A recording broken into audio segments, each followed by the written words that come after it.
పెళ్లి చేసి చూడు, ఇల్లు కట్టి చూడు అంటారు. ఇక భవిష్యత్తులో పెళ్లి చేయడం నిజంగా కష్టమే. ఎందుకంటే ఇదివరకటి రోజుల్లో బాగా కష్టపడే అబ్బాయికి ఇచ్చి పెళ్లి చేస్తే అమ్మాయి సుఖంగా ఉంటది. బాగా బాధ్యతగా ఉండి కష్టపడే మనస్తత్వం ఉన్నటువంటి అబ్బాయిని చూసి చేద్దాం అనేటటువంటిది తల్లిదండ్రుల ఆలోచన ఉండేది. ఆస్తుల కంటే కూడా అబ్బాయి యొక్క తెలివితేటలు, అబ్బాయి యొక్క కష్టాన్ని చూసి పిల్లనిచ్చి చేసిన రోజులు అప్పుడు. ఇప్పుడొచ్చేటప్పటికి అబ్బాయికి ఎన్ని కోట్ల ఆస్తుంది, అబ్బాయికి అమ్మా నాన్న ఉండకూడదు, అక్కా చెల్లి అక్కర్లేదు, అన్నా తమ్ముల బాధ్యత ఉండకూడదు, వాడు సంపాదించేటటువంటిది నెలకి ₹1,00,000 తక్కువ కాకుండా ఉండాలి, ఆ పైన ఏది కావాలంటే అది కొనిపెట్టేటట్టు ఉండాలి, అవసరమైతే అత్తామామలను చూసుకోవాలి కానీ కన్న తల్లిదండ్రులను చూసుకోకూడదు ఒకవేళ ఉంటే, ఇలాంటి డిమాండ్లు కోరుతున్నటువంటి రోజులు.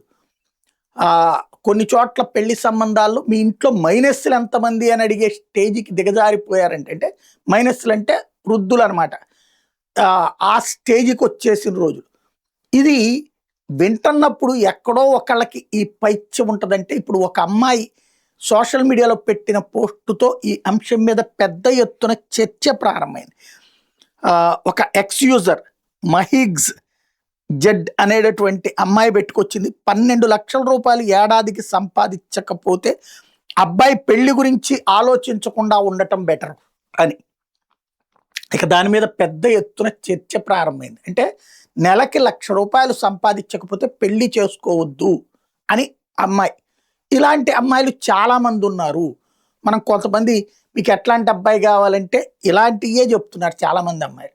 మాకు ఏ బాధ్యత ఉండకూడదు, వండి పెట్టమని డిమాండు ఉండకూడదు, పొద్దున్నే నిద్ర లేగమని అనకూడదు, రాత్రిపూట మా ఇష్టం వచ్చినప్పుడు పడుకుంటే కాదనకూడదు, బయటికి తీసుకెళ్ళాలి, తిప్పాలి, అలాగే మాల్స్కి తిప్పాలి, షాపింగ్లు చేయించాలి, వాడు మాత్రం రెస్పాన్సిబుల్గా ఉండాలి, మమ్మల్ని రెస్పాన్సిబుల్గా ఉండమని కోరద్దు.